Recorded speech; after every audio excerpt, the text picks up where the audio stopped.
چنانچه از سیم خاردار میخوای رد بشی، اول باید از سیم خاردار نفست عبور کنی.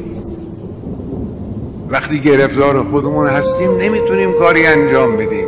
اینو اونا به ما یاد دادن، اینو اون جوان 20 ساله 25 ساله رزمنده به ما تعلیم داد.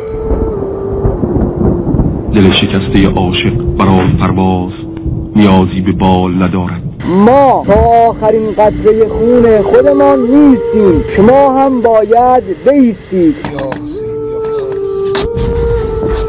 نه آقا میتونی تو کار نیست. سنگر حفظ کن، سنگر حفظ کن. یه دستشو محکم گرفتم، گفتم باید به من بگی راهکار این قضیه چیه، این قضیه شهادت. اینو به من بگو، چرا من شهید نمیشم؟ یه نگاهی به من کرد، گفت راهکارش اشکه. اشک.